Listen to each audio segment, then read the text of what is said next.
Volodymyr Zelensky's call to the Brazilian president, Jair Bolsonaro, to join in sanctions against Russia fell on deaf ears, as the Brazilian leader again said that Brazil would continue to adhere to its balanced position. We will not adhere to economic sanctions. We continue our balanced position. If I didn't have this balanced position, do you think we would have fertilizers in the country? Brazil has faced condemnation from the United States and its allies over its stance on Russia.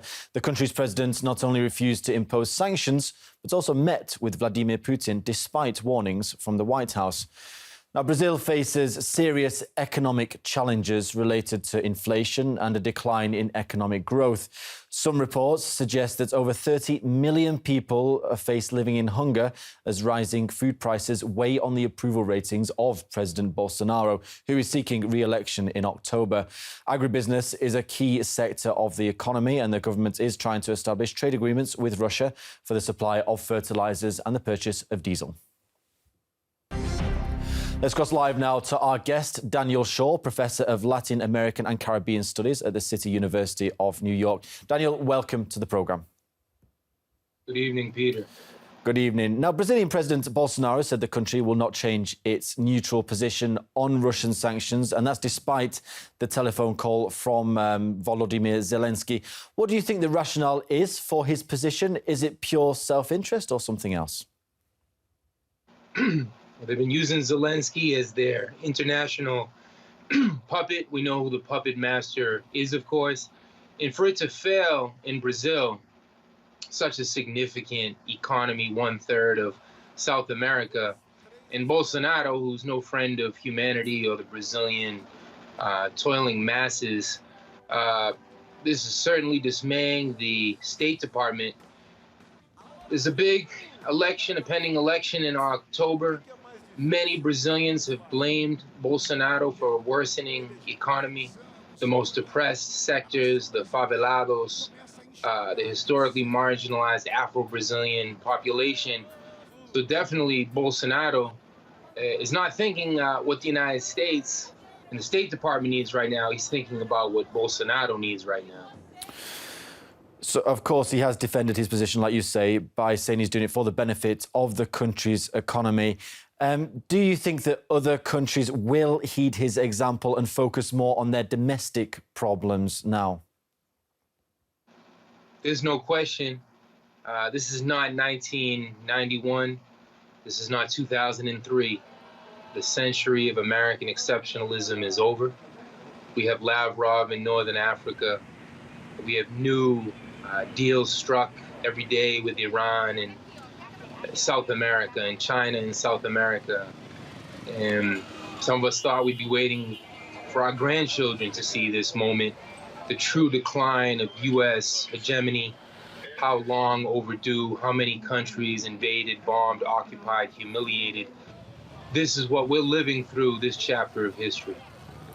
So you would say that we are moving to a more multipolar world now and the end of U.S. hegemony is in sight? That's a historical moment that we are living. Everyone will remember the Russian intrusion into the Ukraine is that moment where Putin and Russian leadership said, that's it. It's not 2014. This big invincible bully, this arrogant brutal police officer of the world, it is not that day anymore.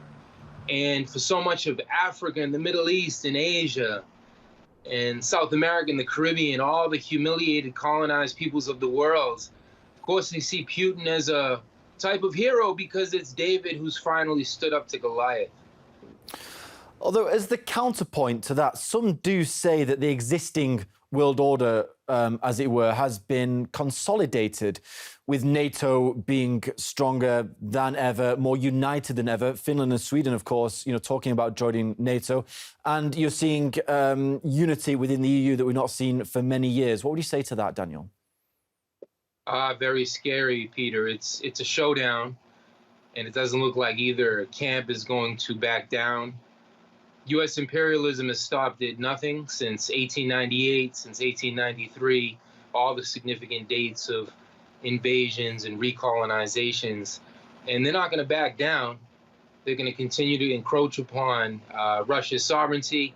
Of course, the informational war. The U.S.'s hands are just so clean.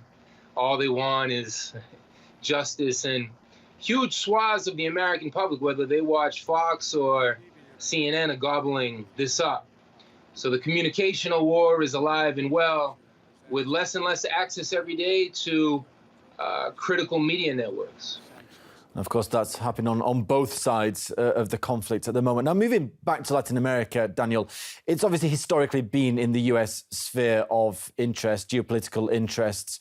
And of course, the US is promoting sanctions against Russia. Russia is now the most sanctioned country on the planet. Do you think that the US will try to push Brazil to change its balanced position, in the words of Jair Bolsonaro? Obviously, we did see this with the Sputnik V vaccine against coronavirus, where the US admitted that it tried to pressure Brazil not to take this vaccine. Well, Bolsonaro's time is up. He's now headed to the dustbins of history. Lula will be president within 3 short months. He should have a landslide victory. We're going to see a more leftist Lula. We're going to see a more anti-imperialist Lula. We're going to see Lula come back, having learned the lessons of Salvador Allende and 638 attempts to kill Fidel Castro.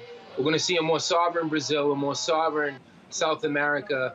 Imagine the State Department right now. They're trying to reorient towards these social democrats, the lighter left, the more identitarian left. It's in Chile, it's in Peru. But the right wing is pushing back strong in Colombia. They've completely paralyzed Castillo in Peru, something like perhaps Obama was once paralyzed in U.S. Congress. So we have a full historical showdown occurring in Brazil and across South America. Well, Daniel Shaw, Professor of Latin American and Caribbean Studies at the City University of New York, thank you very much for your time today and your take on Jair Bolsonaro's position on the conflict of Ukraine. Thank you. Well, Hungary joined Brazil